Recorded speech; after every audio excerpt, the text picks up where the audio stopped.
Babafowethu ngeke nikholwe okwenziwe indlulamithi yamakhosi ikhalisa imindeni emibili elahlekile. NokwaDlamini-ke kanjalo-ke nomndeni-ke wakwaMgcunuke laphana-ke kwigidigangoma-ke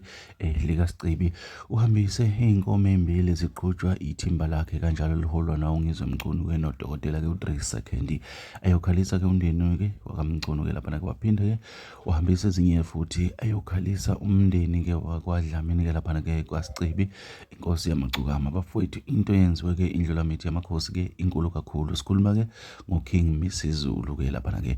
bafowethu kubuhlungu kuyadabukisa ufihliwe uGupta ufihliwe umvokamgcuno abantu bebegcwele ngobuningi kubuhlungu amagidangoma ayakhala bafowethu ayakhala likhulumile kakhulu igidangoma likaSicibi elinye kade likhuluma liveza ukuthi cha bafowethu nani indiza bayazi ngenxa kaSicibi bebelala bedlile ngenxa kaSicibi ngale kwakhe bebengenayo enye impilo ngoba bebephila ngaye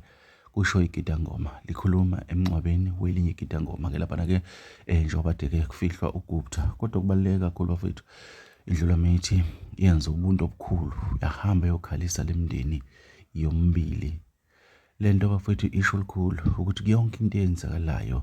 uZulu uyathinteka. Hamba kahle mfokamgcuno kusasa kuthiwa kuzobe kubekwa inkosi yamagcokama uSicibi umfokwaDlamini bafowethu angazi bafowethu angazi kodwa-ke kuthiwa uNkulunkulu-ke owaziyo indlulamithi yamakhosi ikhalisile imindeni